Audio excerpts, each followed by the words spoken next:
Hello बच्चों, आइए प्रश्न को पढ़ते हैं। प्रश्न यह है, निम्नलिखित फलनों का प्रांत व परिसर ज्ञात कीजिए। फलन दे रखा है एफ एक्स बराबर 1/3 माइनस एक्स की घात 2। आइए सर्वप्रथम प्रश्न की मुख्य अवधारणा को जान लेते हैं। मुख्य अवधारणा, देखिए, यदि हमें कोई फलन दिया गया है y बराबर एफ एक्स के रूप में, जिसमें हमें प्रांत व परिसर प्राप्त करना है, तो प्रांत क्या होता है कि x के उन सभी मानों का समुच्चय जिसके लिए दिया गया फलन परिभाषित हो अर्थात वास्तविक हो, तथा परिसर क्या होता है कि y के उन सभी मानों का मान जिसके लिए x के सभी मान क्या कर रहे हैं, परिभाषित हो रहे हैं। तो आइए इस मुख्य अवधारणा के आधार पर प्रश्न को हल करते हैं। प्रश्न में दिया गया है y बराबर एफ एक्स 3 माइनस एक्स की घात 2। अब देखिए यहाँ पर बटे में आ रहा है 3 माइनस एक्स की घात 2, अर्थात 3 माइनस एक्स की घात 2 का मान हमेशा 0 से बड़ा होना चाहिए यदि हमें यह फलन परिभाषित करना है। तो यहाँ से यदि हम x का मान प्राप्त करें तो क्या होगा, माइनस एक्स की घात 2 बड़ा होगा 3 को यदि उधर भेज दें तो -3 से।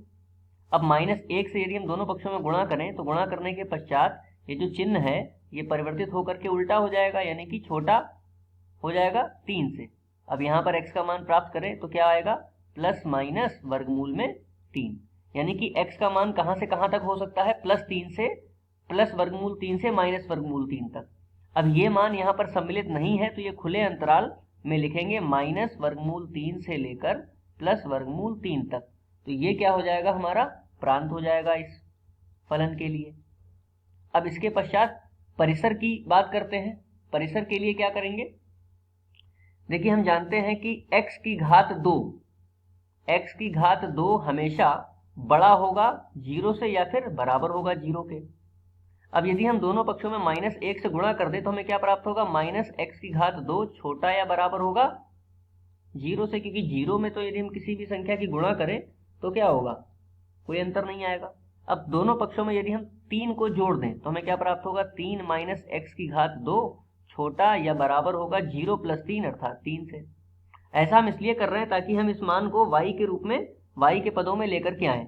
अब देखिए 3 माइनस एक्स की घात 2 आ गया, इसका यदि हम प्रतिलोम कर लें, उल्टा कर लें, तो ये क्या हो जाएगा, 1/3 माइनस एक्स की घात 2। अगले पृष्ठ पर लिख लेते हैं इसको, 1/3 माइनस एक्स की घात 2। और जब भी हम प्रतिलोम करते हैं तो भी जो हमारा चिन्ह है वो परिवर्तित हो जाएगा। अब ये छोटा है, अब ये क्या हो जाएगा, बड़ा और बराबर हो जाएगा किसके, 3 का उल्टा कितना होगा, 1/3। अब देखिए ये पूरा मान क्या है, y के पदों में है तो इसको y लिख सकते हैं। तो y का मान कितना आ गया, 1/3 से बड़ा और बराबर। तो इसको यदि हम सम्मिलित रूप में लिखें तो y का मान कहां से कहां तक हो सकता है, 1/3 से लेकर के 1/3 से बड़ा कहां तक, अनंत तक। ठीक है, जिसमें 1/3 सम्मिलित है तो यहाँ पर बंद अंतराल कर देंगे और यहाँ पर खुला अंतराल। तो ये क्या हो जाएगा, इसके लिए परिसर। ये परिसर होगा 1/3 से अनंत तक, और ये हम प्रांत पहले प्राप्त कर चुके हैं माइनस वर्गमूल 3 से प्लस वर्गमूल 3 तक। तो मुख्य अवधारणा के आधार पर ये दिए गए प्रश्न का उपयुक्त उत्तर है। आशा करते हैं आपको समझ में आया होगा। धन्यवाद।